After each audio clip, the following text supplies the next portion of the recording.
আমি আজকে pan fried momo দেখাবো বাড়িতে কিভাবে বানানো যায়। আজকেই ফার্স্ট আমি ট্রাই করবো। এখানে নিয়েছি পেঁয়াজ, রসুন আর কাঁচা লঙ্কা কুচি। মোমো এখানে সবকটা কিন্তু নেই, এখানে কিছুটা স্টিম হচ্ছে যেটা তোমরা মায়ের ভিডিওয়ে দেখতে পারবে। আর এখানে আমি কয়েকটা নিয়েছি। চলো এবারে দেখা যাক কেমন কি হয়। এখানে আমি ফ্রাইং প্যান মানে ওই যাই হোক ননস্টিক কড়াই বসিয়ে দিয়েছি।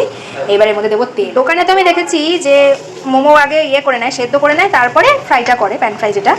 তো আমি সেটা করবো না, আমি ডাইরেক্ট ভেজেই নিচ্ছি, আর সেদ্ধ করছি না। এই যে লাল লাল করে সব মোমোগুলো আমি ভেজে নিয়েছি। এত ছিটকাচ্ছে বাবারে, মনে হচ্ছে চিকেনের জলটা বেরোচ্ছে সেই কারণে। তো এবার আমি তুলে নেবো মোমোগুলোকে। এইবার পেঁয়াজ, রসুন, কাঁচা লঙ্কা দিয়ে দিই।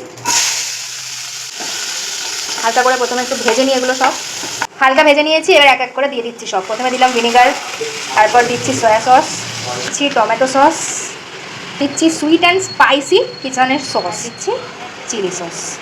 প্রথমে একটু নেড়ে নিই, তারপরে দেবো কর্নফ্লাওয়ারটা। এই যে কর্নফ্লাওয়ার গোলাটা দিয়ে দেওয়া হলো, এবার মোমো দিয়ে নাড়বো। দেখে তোমরা ভাবছো নিশ্চয়ই যে ঝোল হয়ে গেল, একদমই না।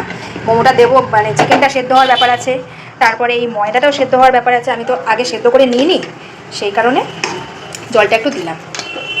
গরম কর্নফ্লাওয়ার দেওয়ার পরে কালারটা ফেড লাগছে, কিন্তু ফেড হবে না, ওটা ঠিক হয়ে যাবে একটু পরে। আমার প্যান ফ্রাইড মোমো কিন্তু পুরো রেডি হয়ে গেছে। এবার দাঁড়াও তুলে নিই, তারপর সার্ভ করে তোমাদের আবার দেখাচ্ছি। তো আমার প্যান ফ্রাইড মোমো কিন্তু পুরো রেডি। দেখতে কি সুন্দর হয়েছে, আশা করি খেতেও খুবই ভালো হবে। আমি এখন খেয়ে দেখাবো না, কারণ এটা প্রচণ্ড গরম। তোমরাও এভাবে বাড়িতে বানিয়ে খাও, তাহলে বুঝতে পারবে।